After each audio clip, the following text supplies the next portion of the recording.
ទាំងមួយនឹងឬក៏មុខងារមួយនឹងមកលើទូរស័ព្ទរបស់បងប្អូនដែលយើងត្រូវបិទបងប្អូនចុចបិទមកជាការស្រេច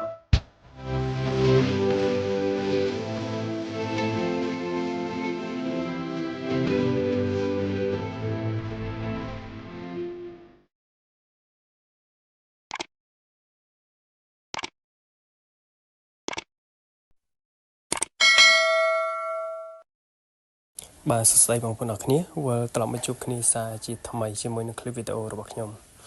អញ្ចឹងចំពោះបងប្អូនដែលគាត់ប្រើប្រាស់នៅទូ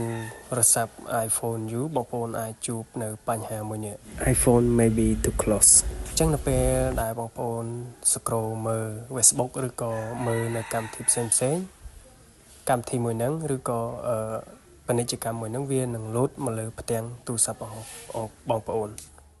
ចឹងដើម្បីបិទមុខងារមួយនេះបងប្អូនចូលទៅមើលតើគ្នានៅពេលដែលយើងអូស Facebook ឬក៏កម្មវិធីផ្សេងវានឹងលោតផ្ទាំងមួយហ្នឹងឬក៏មុខងារមួយហ្នឹងមកលើទូរស័ព្ទរបស់បងប្អូនបាទអញ្ចឹងចំពោះទូរស័ព្ទរបស់បងប្អូនដែលគាត់បានបើកមុខងារហ្នឹងវានឹងលោតតែទូរស័ព្ទរបស់បងប្អូនដែលអត់បើកទេវាអត់លោតទេបាទអញ្ចឹងអត់បញ្ហាទេបងប្អូនគ្រាន់តែឲ្យវាលោតអញ្ចឹងមកហើយបងប្អូនរងចាំកន្លែងពាក្យថា continue នេះឲ្យចេញពណ៌ខៀវបាទអញ្ចឹងបងប្អូនរងចាំប្រហែលជា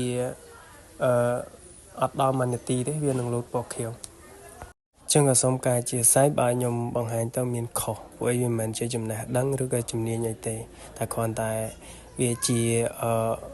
គំនិតឬក៏ការចែកម្លែកបន្តិចបន្តួចដែលខ្ញុំចេះទៅដល់បងប្អូនយើងដែលគាត់អត់ចេះបាទអញ្ចឹងសម្រាប់បងប្អូនដែលមិនទាន់ជួយចុច follow page បងប្អូនអាចជួយចុច follow page ខ្ញុំម្នាក់មួយផងហើយមិនទាន់ជួយចុច subscribe YouTube បងប្អូនអាចជួយចុច subscribe YouTube ខ្ញុំម្នាក់មួយផង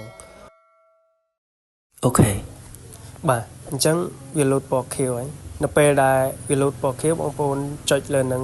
ចុចពាក្យថា continue នៅលើហ្នឹងទៅនៅពេលដែលបងប្អូនចុចពាក្យថា continue បងប្អូនសូមចូលកន្លែងពាក្យថា setting ហើយបងប្អូនអូសមកក្រោមរកពាក្យថានេះ screen time អញ្ចឹងបងប្អូនចុចលើពាក្យ screen time តមកបងប្អូនស្វែងរកពាក្យថា screen detent